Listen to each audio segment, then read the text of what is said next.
नमस्कार। राजस्थान की तमाम फटाफट खबरों में आपका स्वागत है। खबरों के लिए आपसे निवेदन, यदि आपने हमारे चैनल को सब्सक्राइब नहीं किया है तो कृपया करके आपके अपने चैनल को सब्सक्राइब कर लें।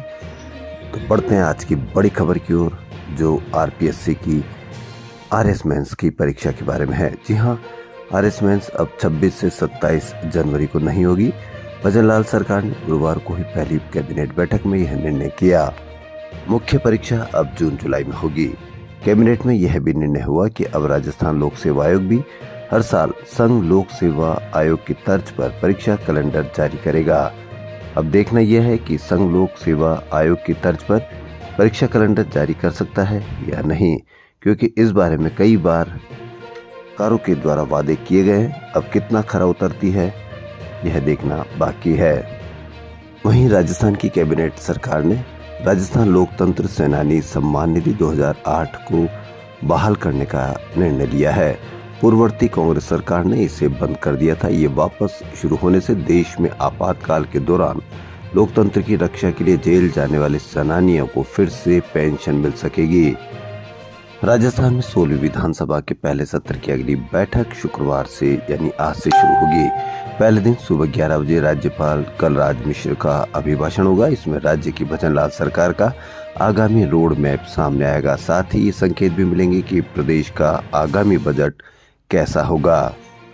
दिल्ली के जोधपुर हाउस में मंगलवार को मुख्यमंत्री भजनलाल शर्मा के कमरे में सॉकेट में स्पार्क होने से आग लग गई। ये घटना मंगलवार रात करीब 9 बजे की है, जब सीएम कमरे में अकेले थे और हीटर चल रहा था। देश में कोचिंग संस्थान अब 16 साल से कम उम्र के बच्चों को अपने यहाँ प्रवेश नहीं दे सकेंगे।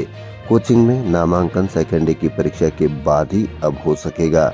इसके साथ ही कोचिंग में छात्र एक दिन में अधिकतम 5 घंटे ही पढ़ पाएंगे। ये समय न तो सुबह जल्दी होगा, न देर शाम या रात में। अब इन पर कितनी लगाम लग सकेगी यह देखना बाकी है। राजस्थान के कई जिलों में 2 दिन से शीतलहर से जनजीवन प्रभावित है। कई जगह तो शीत दिन रहने से दिन का तापमान सामान्य से 10 डिग्री तक नीचे चला गया। वहीं मौसम विभाग के अनुसार अगले एक सप्ताह से ज्यादा परिवर्तन की संभावना नहीं है। दिन रात का पारा सामान्य के आसपास या इससे कम रहने का अनुमान है। राजधानी में बीते दिन भूकंप के हल्के झटके महसूस किए। मौसम विभाग के अनुसार सुबह 7:26 पर रिक्टर स्केल पर तीव्रता 2.9 रही। कर्मचारी चयन बोर्ड की ओर से सूचना सहायक भर्ती परीक्षा 21 जनवरी को 7 जिलों मुख्यालयों के 445 परीक्षा केंद्र पर होगी। इसमें 1.45 लाख अभ्यर्थी बैठेंगे। रामलला की प्राण प्रतिष्ठा पर केंद्र और राजस्थान सरकार के दफ्तरों में आधे दिन का अवकाश रहेगा।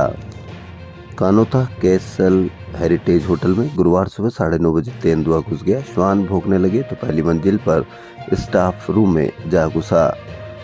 करीब 10 बजे वन कर्मी आए और उसे नाहरगढ़ ले गए। जयपुर के ट्रांसपोर्ट नगर इलाके में सेठी कॉलोनी स्थित बाल सुधार गृह में गुरुवार रात करीब 9 बजे बाल अपचारियों के बीच झगड़ा हो गया। झगड़े में एक पक्ष के अपचारियों ने दूसरे पक्ष के अपचारी से मारपीट कर लहूलुहान कर दिया। झगड़े की सूचना पर पहुंची पुलिस उन्हें एसएमएस अस्पताल पहुंचाया। राजस्थान पुलिस की तरफ से आयोजित किए गए 2 दिवसीय साइबर हैकाथॉन 1.0 का गुरुवार को राजस्थान इंटरनेशनल सेंटर में राज्यपाल कलराज मिश्र की उपस्थिति में समापन हुआ। गुरुवार को कार्यक्रम में शामिल हुए विभिन्न राज्यों के प्रतिभागियों ने अपना हुनर प्रदर्शित करते हुए राजस्थान पुलिस की 12 समस्याओं का सफल समाधान भी किया। सुप्रीम कोर्ट के आदेश की पालना में हाई कोर्ट प्रशासन ने प्रदेश के अधीनस्थ कोर्ट के सेवारत व रिटायर्ड न्यायिक अफसरों के वेतन, पेंशन और भत्तों सहित अन्य सेवा शर्तों के लिए हाई कोर्ट के जस्टिस पंकज भंडारी के अध्यक्षता में 5 सदस्यीय कमेटी बनाई है। अयोध्या में 22 जनवरी को होने वाले रामलला प्राण प्रतिष्ठा महोत्सव को लेकर लोगों में काफी उत्साह देखने को मिल रहा है। इसके साथ ही अयोध्या में श्री राम मंदिर को जगमग करने के लिए राजधानी से दीपक भेजे जाएंगे। पूरे अखबार, पूरी मीडिया राम पत्रकारिता चल रही है। ऐसे में हर आदमी इस यज्ञ में शामिल होना चाहता है।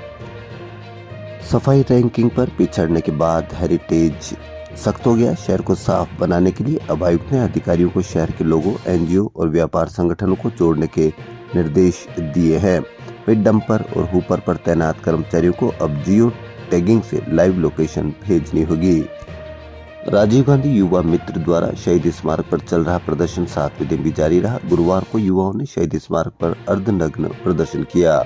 युवाओं से मिलने पहुंचे एनएसयूआई के प्रदेश अध्यक्ष विनोद जाखड़ ने बताया कि सरकार युवाओं की कोई सुध नहीं ले रही है। आज आंदोलन का 7वां दिन है। प्रशासन द्वारा इनके साथ बर्बरतापूर्ण व्यवहार किया जा रहा है।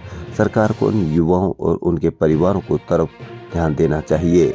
इस आंदोलन में महिलाएं भी बैठी है, लेकिन महिलाओं की सुरक्षा के कोई इंतजामात नहीं है और न ही उनकी सुरक्षा के लिए कोई महिला कांस्टेबल तैनात है। ऐसे में अगर कल इनके साथ कुछ गलत हो जाएगा तो किसकी जिम्मेदारी होगी, कौन जिम्मेदारी लेगा। कुछ असामाजिक तत्व आंदोलन को खराब करना चाहते हैं। ऐसे में सरकार को युवाओं की सुध लेकर अपने संवेदनशीलता दिखानी चाहिए। पुलिस कमिश्नर आपके द्वारा जन सुनवाई अभियान के तहत पुलिस कमिश्नर बीजू जोसेफ ने गुरुवार को ईस्ट जिले के कानोता थाने में सुबह 11 से 6 घंटे तक 190 लोगों की पीड़ा सुनी। जवाहर नवोदय विद्यालय की 6ठी कक्षा में रिक्त सीटों पर दाखिले के लिए चयन परीक्षा 20 जनवरी को आयोजित की जाएगी। जयपुर रीजन के 58 स्कूलों में रिक्त 4640 सीटों पर प्रवेश के लिए 2,37,899 अभ्यर्थियों ने आवेदन किया है। यानी एक सीट पर 51 से अधिक विद्यार्थियों के बीच प्रतिस्पर्धा होगी। वहीं कांग्रेस के प्रदेश अध्यक्ष डोटासरा ने कहा कि कैबिनेट का एजेंडा क्या होगा, यही पूछने सीएम दिल्ली गए। लोकसभा चुनाव को लेकर कांग्रेस की ओर से एक दिन पहले स्क्रीनिंग कमेटी के नेताओं ने 1-to-1 मुलाकात की। दूसरे दिन गुरुवार को प्रदेश इलेक्शन कमेटी, कोऑर्डिनेशन कमेटी और लोकसभा ऑब्जर्वर्स की बैठक हुई। बैठक के बाद कांग्रेस प्रदेश अध्यक्ष गोविंद सिंह डोटासरा ने कहा कि किन मुद्दों के साथ हमें चुनाव में जाना है। संगठन में बैठक कर जिलों में प्रेस कॉन्फ्रेंस करनी है। प्रदेश इलेक्शन कमेटी की टीम बनाकर हम प्रत्येक लोकसभा क्षेत्र में भेजेंगे और सभी से सुझाव लेंगे। सरकार के कामकाज पर एक बार फिर पर्ची की सरकार बताते हुए कहा कि कल मुख्यमंत्री को इसलिए दिल्ली जाना पड़ा क्योंकि पूछने गए थे कि कैबिनेट में उन्हें क्या चर्चा करनी चाहिए।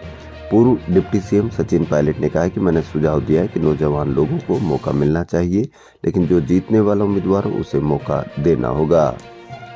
राजस्थान विद्युत उत्पादन निगम के बिजली घरों की 19 यूनिट में मात्र 2 दिन का कोल स्टॉक बचा है। 2 यूनिट बंद है और 2 यूनिट में 6 दिन का कोयला स्टॉक है। छबड़ा और सूरतगढ़ थर्मल पावर प्लांट की यूनिटों में केवल 1 दिन का ही स्टॉक है। अब देखना यह है कि किस तरह से इस पर कंट्रोल कर पाते हैं बिजली घर। सीएम अजय लाल शर्मा की अध्यक्षता में हुई कैबिनेट बैठक में कई अहम फैसले के बाद विभिन्न बिंदुओं का अनुमोदन भी किया गया।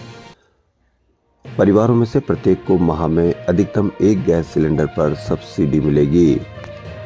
जयपुर नगर निगम में सफाई कर्मी भर्ती के विवाद को लेकर गुरुवार को सफाई कर्मचारी यूनियन ने 22 गोदाम स्थित टीएलबी कार्यालय के बाहर प्रदर्शन किया। संयुक्त वाल्मीकि एवं सफाई श्रमिक संघ के अध्यक्ष नंद किशोर डंडोरिया ने बताया कि नगर निगम में पिछले दिनों 24,757 पदों पर सफाई कर्मचारियों की भर्ती निकली थी। इसमें 13,184 पदों के लिए आवेदन प्रक्रिया पूरी हो गई थी।